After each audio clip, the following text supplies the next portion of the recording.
ዛሬም እንደ ትናንቱ ሁሉ ዓለምን እያወዛገበ ያለው በቀጠናው የተቀሰቀሰው ግጭት መፍትሄ ማግኘት ተስኖት ከችግሩ ጠማቂዎች ባሻገር ለመላው የቀጠናው አገራትና ለመላው ዓለም አሁንም አደገኛ ስጋት ሆኖ ቀጥሏል። በሁለቱ አገራት መካከል ሲደረግ የነበረው ድርድር እስካሁን ውጤት ባለማግኘቱና ይህ ነው የሚባል ስምምነት ላይ አለመድረሳቸው ጉዳዩ ቀስ በቀስ አቅጣጫውን እየቀየረ ወደ ወታደራዊ ግጭቶች እያመራ ስለመሆኑ በርካታ ዓለም አቀፍ መገናኛ ብዙሃኖች እየዘገቡት ይገኛሉ። የአሜሪካ ማዕከላዊ እዝ ሴንቲኮም በትናንትናው ዕለት አንዲት በሆርሙዝ ወሽመጥ በኩል ለማለፍና ወደ ኢራን ሀርግ ደሴት ስታመራ የነበረችውን ነዳጅ ጫኝ መርከብ ላይ ጥቃት ፈጽሞ ማስቆማቸው የግጭቶቹ መነሻ ሆኖ እንደተወሰደም እየተዘገበ ይገኛል። ያንን ተከትሎ ኢራንም የአጸፋ እርምጃ በመውሰድ ሲጠበቅ እንደነበረው በቀጠናው አገራት ላይ በሚሳኤሎችና በድሮኖች የታጀበ የአየር ጥቃቶችን እንዳደረሰች መረጃዎች አመላክተዋል። ለዚህ ለኢራን ጥቃትም የአሜሪካ ጦር በሰጠው የአጸፋ እርምጃ በደቡባዊ ኢራን በምትገኘውና የአብዮታዊ ዘብ ወታደራዊ ጣቢያ መቆጣጠሪያ በሆነችው ቄሽም ደሴት ላይ ጥቃት ማድረሱን አስታውቀዋል። ምንም እንኳ የአሜሪካው ፕሬዝዳንት ዶናልድ ትራምፕ ድርድሩ አሁንም በጥሩ ሁኔታ እንደቀጠለ ነው ቢሉም መሬት ላይ ያለው እውነታ ግን ከዚያ የራቀ መሆኑንና ወታደራዊ መጠቃቃቱ እየተጠናከረ መምጣት በመካከለኛው ምስራቅ ከፍተኛ ስጋትን ደቅኗል። የኢራኑ ታስኒም የዜና ወኪል እንደዘገበው የኢራን እስላማዊ አብዮታዊ ዘብ በአሜሪካና በኢራን ኃይሎች መካከል የተካሄደውን የተኩስ ልውውጥ ቅደም ተከተል የሚያብራራ መረጃ ይፋ አድርጓል። እንደ አብዮታዊ ዘቡ መግለጫ ግጭቱ የጀመረው የአሜሪካ ኃይሎች በሆርሙዝ ወሽመጥ አቅራቢያ በሚገኝ የኢራን የነዳጅ ጫኝ መርከብ ላይ ጥቃት በመሰንዘር የሞተር ክፍሉን በማውደማቸው ነው ብለዋል። ይህንን ተከትሎም የኢራን እስላማዊ አብዮታዊ ዘብ IRGC በአንድ የአሜሪካ መርከብ ላይ የባህር ኃይል ሚሳኤሎችን በመጠቀም ጥቃት ማድረሱን ገልጿል። ከዚህ የኢራን እርምጃ በኋላ የአሜሪካ ኃይሎች ከቄሽም ደሴት በስተደቡብ በሚገኝ የIRGC የመገናኛ ማማ ላይ ጥቃት ማድረሳቸውን የኢራን አብዮታዊ ዘብ አስታውቋል።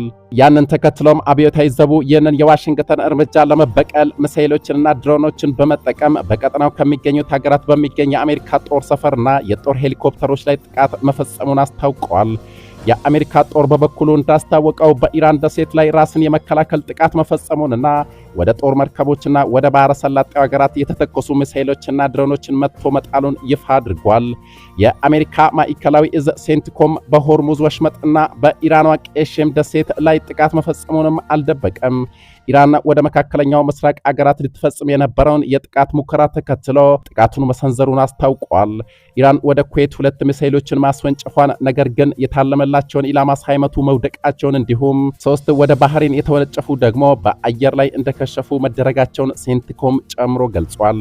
የኢራን አብዮታዊ ዘብ በቄሽም ደሴት በሚገኝ የግንኙነት ማማ ላይ ለተፈጸመ ጥቃት በሰጠው ምላሽ በቀጠናው የሚገኙ የአሜሪካ የጦር ሰፈሮችንና ሄሊኮፕተሮችን ማጥቃቱን በአገሪቱ መገናኛ ብዙሃን በኩል አስታውቋል። የአሜሪካ ማዕከላዊ እዝ ሴንቲኮም በቄሽም ደሴት ላይ የተፈጸመው ጥቃት የኢራን ጦር የምድር መቆጣጠሪያ ጣቢያንና ኢራን በውሃዎች ላይ የማለፍ መብት ያላቸው ሰላማዊ ባህርተኞች ላይ የተኮሰቻቸውን 3 ድሮኖችን መጥቶ መጣሉን አስታውቋል። አብዮታዊ ዘቡ የሆርሙዝ ወሽመጥን ደህንነት ማወክ ጠባጫሪውን የአሜሪካ ጦር ከባድ ዋጋ ያስከፍለዋል ሲል በመግለጫው ላይ አስታውቋል። ዛሬ ምሽቱን እየተሰሙ ያሉ መረጃዎች እንደሚያመላክቱት ኢራን አሁንም በተደጋጋሚ የአሜሪካ ጦር ሰፈሮች በሚገኙባቸው ባህሬንና ኩዌት ላይ ጥቃቶችን እየፈጸመች ትገኛለች በማለት አልጀዚራ ዘግቧል። ይህ ደግሞ በፓኪስታን አማካኝነት የተደረሰውን ተኩስ አቁም በእጅጉ አደጋ ላይ የምጥልና ወደ ቀደመው አውዳሚ ጦርነት መመለስ መንስኤ እንዳይሆን እየተሰጋ ይገኛል። ቀደም ሲል በመካከለኛው ምስራቅ የሚገኘው የአሜሪካ ጦር ዋሽንግተን የጣለችውን እገዳ ተከትሎ ወደ ኢራን እየቀዘፈ የነበረ ነዳጅ ጫኝ መርከብን ማጥቃቱንና እንዳይንቀሳቀስ ማድረጉን አስታውቋል። በትናንትና ዕለት የአሜሪካ አየር ኃይል የቦትስዋናን ሰንደቅ ዓላማ የሰቀለች ነዳጅ ጫኝ መርከብ በተደጋጋሚ የተሰጠውን ማስጠንቀቂያ ችላ ማለቷን ተከትሎ በሞተሩ ላይ ጥቃት ፈጽሞ ማስቆሙንና መርከቡ ላይ ጥቃት ሲፈጸም የሚያሳይ ተንቀሳቃሽ ምስል ያሰራጨ ሲሆን የኢራን ጦር ግን ስለ ጉዳዩ በይፋ የሰጠው ምላሽ የለም። እዙ በመግለጫው ከሚያዝያ ወር ጀምሮ አሜሪካ ወደ ኢራን ወደቦች የሚደረጉ እንቅስቃሴዎችን ማገዷን አስታውሰው ከዚያን ጊዜ ጀምሮ 122 መርከቦች አቅጣጫቸውን እንዲቀይሩና እንዲመለሱ መደረጋቸውን፣ አሻፈረኝ ያሉትም ሞተራቸው ላይ ጥቃት በማድረስ እንዳይንቀሳቀስ መደረጉን አስታውቋል። አሜሪካ ይህንን ጥቃት የፈጸመችው የአሜሪካ የውጭ ጉዳይ ሚኒስትር ማርኮ ሩቢዮ በአገሪቱ ምክር ቤት ለመጀመሪያ ጊዜ ቀርበው ስለ ኢራን ጦርነት ከተጠየቁ በኋላ ነው። ማርኮ ሩቢዮ ከኢራኑ ጦርነት ጋር በተያያዘ ከምክር ቤቱ ከባድ የሆነ ተቃውሞና ትችት የገጠማቸው ሲሆን ጦርነቱን አሸንፈናል፣ ኢራን እንዳልነበር ሆናለች፣ ወታደራዊ መሰረተ ልማቶቻቸው በሙሉ ወድመዋል ብለዋል። ወራትን ያስቆጠረውን ጦርነት ለማቆም ተጀምሮ የነበረው የተኩስ አቁም ስምምነት ድርድር ባለፉት ሳምንታት ያለምንም መሻሻል መጓተቱን ተከትሎ ሁለቱ ሀገራት አዳዲስ ጥቃቶችን መለዋወጣቸው አሁንም የቀጠናውን ስጋት አባብሶታል። የአሜሪካ ጦር በኢራን ላይ የራስ መከላከል ጥቃቶችን መፈጸሙንና እንዲሁም ወደ ባህር ሰላጤው ሀገራት የተተኮሱ የባሊስቲክ ሚሳኤሎችንና ድሮኖችን መጥቶ መጣሉን ማስታወቁ ምናልባትም የተፈራው ጦርነት ዳግም ሊቀሰቀስ ይችላል የሚለውን ግምት እውን ሊያደርግ ይችላል በማለት በርካቶች ሀሳባቸውን እየገለጹ ይገኛሉ። የአሜሪካ ማዕከላዊ እዝ ሴንትኮም በሆርሙዝ ስትሬት በምትገኘው ቄሽም ደሴት ላይ በፈጸመው ጥቃት ኢራን በመካከለኛው ምስራቅ ለፈጸመችው ጥቃት አጸፋዊ ምላሽ መሆኑንና በዚህም የኢራን ወታደራዊ የምድር መቆጣጠሪያ ጣቢያ ኢላማ አድርጊያለሁ ያለ ሲሆን በህጋዊ መንገድ ቀጠናውን እያቋረጡ በነበሩ የሲቪል መርከቦች ላይ የተተኮሱ 3 የኢራን ድሮኖችንም ጭምር መትቼ ጥያለው። ከዚህ በተጨማሪም ወደ ኩዌት የተተኮሱ 2 የኢራን ሚሳኤሎች መንገድ ላይ ከሽፏል። ወደ ባህሬን የተተኮሱ 3 ሚሳኤሎች ደግሞ በአሜሪካና በባህሬን የአየር መከላከያ ኃይሎች መክሸፋቸውን እወቁልኝ ብለዋል። ቴህራንም በምላሿ እኔም ለአሜሪካ ጥቃት አጸፋዊ ምላሽ ለመስጠት ሚሳኤሎችንና ድሮኖችን በመጠቀም በአንድ የቀጠናው አገር ላይ በሚገኙ የአሜሪካ ጦር ሰፈሮችና ሄሊኮፕተሮች ላይ ጥቃት አድርሻለሁ። የሆርሙዝ ሰርጥን ደህንነት ማወክ ከዚህ በኋላም የአሜሪካን ጦር ከባድ ዋጋ ያስከፍላል ስትልም አስጠንቅቃለች። ይህ ውጥረት የተባባሰው የአሜሪካው ፕሬዝዳንት ዶናልድ ትራምፕ በዚህ ሳምንት ተቺዎቻቸው ዘና እንዲሉ ከመከሩ በኋላ ኢራን ስምምነት ላይ መድረስ እንደምትፈልግና ይህም ለአሜሪካ ጥሩ እንደሚሆን በተናገሩበት ወቅት ነው።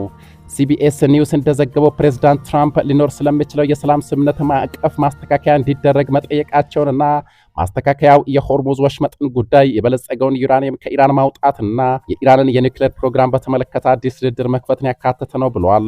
ሆኖም የኢራን የውጭ ጉዳይ ሚኒስትር ቃል አቀባይ እስማኤል ባጋይ ሰኞ ዕለት በሰጡት ምላሽ ይህ ጉዳይ በድርድሩ ጠረጴዛ ላይ እንዳልነበር ገልጸው ዋሽንግተን ሁልጊዜ አቋሟን እንደምትቀይርና እርስ በርሳቸው የሚጋጩ ፍላጎቶች ታቀርባለች በሚል ተጠያቂ አድርገዋል። ጦርነቱ ከጀመረ ወዲህ ለመጀመሪያ ጊዜ በአሜሪካ ኮንግረስ ፊት ቀርበው ቃላቸውን የሰጡት የአሜሪካ የውጭ ጉዳይ ሚኒስትር ማርኮ ሩቢዮ አሜሪካ ሆርሙዝን ክፍት ለማድረግ ስትል ለኢራን ማዕቀብ የማንሳት ጥያቄን አላቀረበችም። ማንኛውም ማዕቀብ የማንሳት ጉዳይ ከኒውክሌር ፕሮግራማቸው ጋር የተያያዘ ቅድመ ሁኔታን መሰረት ያደረገ ነው በማለት አስረድተዋል። በምክር ቤቱ ውስጥ ካሉ ሴናተሮች ጋር በነበራቸው ውጥረት የበዛባት የቃላት ልውውጥ ወቅትም የውጭ ጉዳይ ሚኒስትሩ ምንም እንኳን ጦርነቱ አብቅቷል በማለት ቢናገሩም ነገር ግን ጥቃቶች እዚያም እዚህም እየተበራከቱ መምጣታቸው ከምንጊዜውም በላይ በቀጠናው ከፍተኛ ውጥረት እየነገሰ ስለመምጣቱ የአደባባይ ምስጢር ሆኗል። ሌላኛዋ የቀጠናው አገር የሆነችው ኳታር በበኩሏ ኢራን በባህሬንና ኩዌት ላይ ያደረሰችውን ጥቃት አውግዛለች። ኢራን የአሜሪካን ጥቃት ተከትሎ በሰጠችው አጸፋዊ ምላሽ የኩዌት ዓለም አቀፍ አየር ማረፊያ የወደመ ሲሆን 63 ሰዎችም ጉዳት ደርሶባቸዋል በማለት ቢቢሲ ዘግቧል። ኢራን በሰነዘረችው ጥቃት ሳቢያ የባህር ሰላጤው አገራት ኳታርና አረብ ኤሚሬቶች ድርጊቱን ሲያወግዙ፣ ቴህራን በበኩሏ የሰላጤውን አገራት እያስጠነቀቀች ትገኛለች። ጥቃቱ ቀስ በቀስ አድማሱን እያሰፋ ወደ አደገኛው ምዕራፍ ሳይሸጋገር ውጥረቱ ሊረግብ ይገባል፣ ካልሆነ ግን ጦርነቱ ከተቀጣጠለ ነገሩ ከቁጥጥር ውጭ የመሆን እድሉ ሰፊ ነው በማለት የፖለቲካና ወታደራዊ ተንታኞች እየገለጹ ይገኛሉ። ክቡራትና ክቡራን የዛሬ ሚዲያ ቤተሰቦች የአሁኑ መረጃ የኔ መስል ነበር። አጫጭርና ወቅታዊ መረጃዎች በፍጥነት እንዲደርሳችሁ ይህን ቻናል ከታች ሰብስክራይብ አድርጉ እያልኩ በቀጣይ መረጃ እስክንገናኝ ድረስ በያለንበት የዓለም ዳርቻ በሰላም እንቆይ።